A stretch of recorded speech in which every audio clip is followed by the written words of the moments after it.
I know it's been a while since I last sent in my video. I've been thinking about working on grief.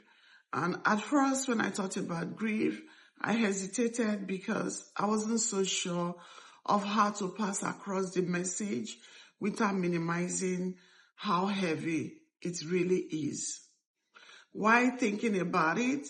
Why hesitating? Why planning? Why figuring out how best to present the topic of grief? A lot of stuff has happened. First was the mass shooting at Tumbler Ridge that left a community that was once quiet, once peaceful, once loved by all, a school that was also once safe, and families left with losses of people, safety, peace, and everything. And, when I thought about that, that further scared me because I'm like, how do I present grief without kind of minimizing the weight of this? While still thinking about how best to do it, I read about someone who shot his 5 children, killed his wife, and killed himself. Why? Because he lost his job. He did all that and dropped a note stating that one of the biggest health authority in US sacked him from his work. Guess what? He was grieving the loss of his job, but probably nobody knew that he was grieving, because sometimes people think that grieving is only when we have lost someone. No, everyone grieve. We grieve something. Also, while I was thinking about it, there was the mass shooting in a church in Nigeria, just Nigeria, where families lost their loved ones who were in church fellowshipping. We have the right to serve who we want to serve, freedom of religion, but yet sometimes it is really not free.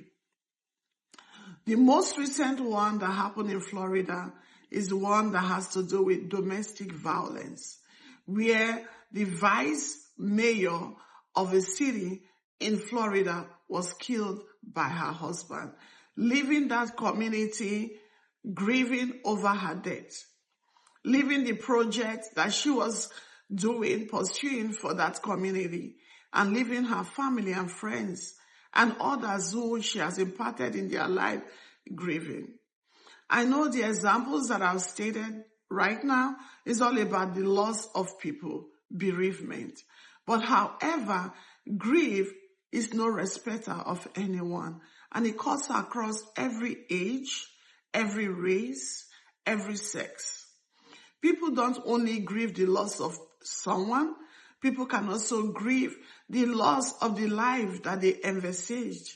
People can grieve the loss of job. People can grieve the loss of health.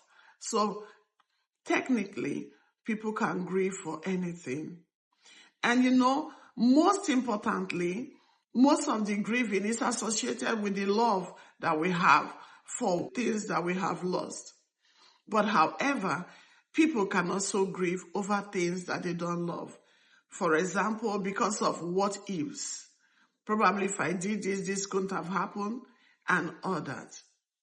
I'm not here today to fix grief or to, I'm not here to fix grief or to say it's not okay to grieve. It is a perfect natural thing that happens to everyone. It's inevitable and can happen at any time.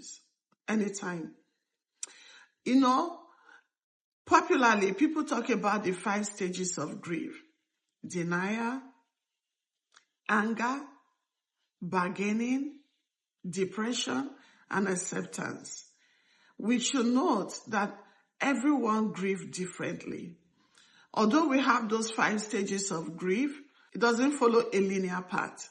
Sometimes it goes back and forth. Sometimes one might even think, oh, I have accepted and I've healed. But down the line, 4 years later, something could happen and the grieving starts again.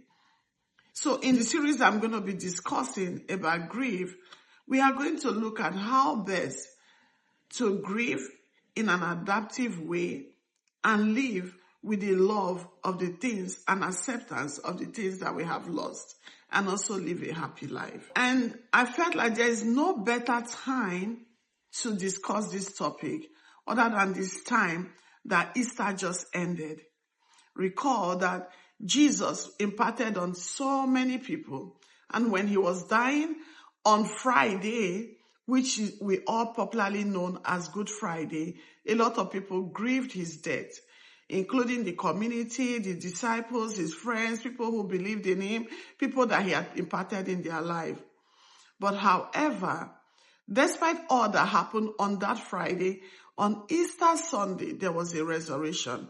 And I want to use this series to encourage those that are already going through grief, thinking that they can never be happy again, that there is hope. And those supporting people who are grieving, I want to also discuss this, that we should be patient and be sensitive. And don't judge people who are grieving. They're like, oh, Mr. A grieved only for 1 month and is better. We are all made differently and we grieve differently. I want us to be patient with them because there is always light at the end of the tunnel. This is Waves. Stay tuned for the series on grieving. Next episode will be on denial. I hope to see you soon. Take care. Bye for now.